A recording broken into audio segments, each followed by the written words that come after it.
Hello and welcome to the second in a series of videos regarding the new Motorsport Electronics ME442 engine management system. In this video we're going to be discussing the conceptual idea of processing chains used within the system. Because the ECU itself moves away from more traditional methods of control in that you have fixed processing chains and fixed tables and fixed variables on aftermarket engine management systems, the ME442 allows the user to create their own processing chains and their own tables and their own flows of data through the system, taking analog channels or timing inputs, and from that processing them, applying maths, decisions, and looking things up in tables to then drive outputs, be that ignition timing or spark duration and all sorts of other things that you can do. So at the moment the MEITE, it defines, which is the Motorsport Electronics Integrated Tuning Environment, it defines everything in XML file, but in future releases within a few months we hope to have a flowchart based system so the user can simply draw their processing chain rather than using XML to write their processing chain. Now bear in mind the standard units will ship with a processing chains already defined, so they'll mirror a typical OMEX or MOTEC engine management system. They'll have the basic tables. So for example here you can see the ignition chain tables that we're going to be using. So first things first, we start with the base offset angle. This is the angle in relation to the crankshaft of where 0 degrees is, TDC is, and so on.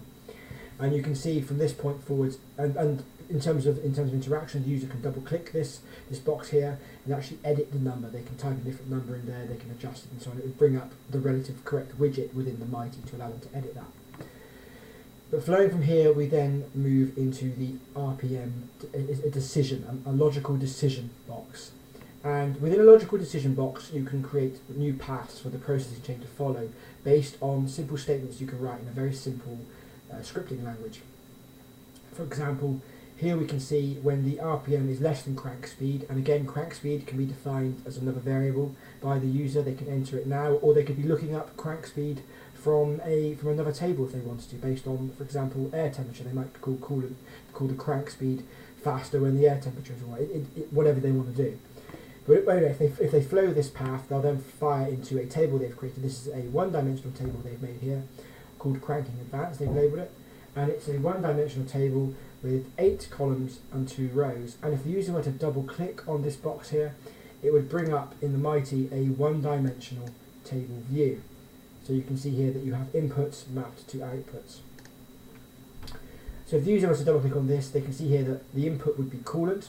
And this is a variable they've named themselves based on a ADC channel, like so on and so on, and it would output to ignition angle 1.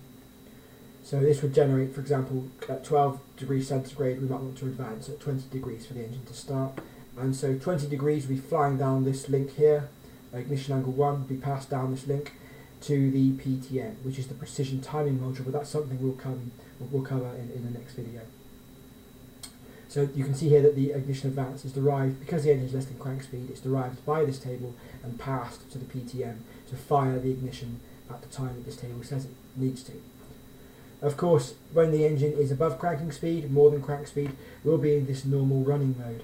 And this box here is a status indicator, and what this will do is it will report to the console within the MEITE that we have entered normal running mode. So it would say to the user whatever they've typed in here. So they might have typed in here, engine's okay or whatever, but this user has named it normal running mode, and the system will present, the status update, status changed, normal running mode. And you can see here the first and most critical table, most important table, is ignition table 1. And these lines here indicate to us that it is a 2D table, which of course shows a 3D graphical display of 32 by 32 dimensions, and it has RPM and load as its 2-axis, and it outputs here to a variable called ignition angle 1. And if the user was to double click this table in the MEITE, they would see a table that looked like this, or of course they could open it in a 3D view and they'd see a table that looks like this, which they can then change the numbers and actually edit the data within that table. So flowing from there, remember we have ignition angle 1 in here now, so it might have 5,000 RPM and 30% load, and it might fire at 30 degrees of advance. Now this here is a mathematical adding module, and what it does is it takes inputs, adds them together, and fires them out again. So here you can see it's adding in everything it's collected from this ignition trim, again another user variable which is the same as an addition module in effect. What it does is it captures these trim results.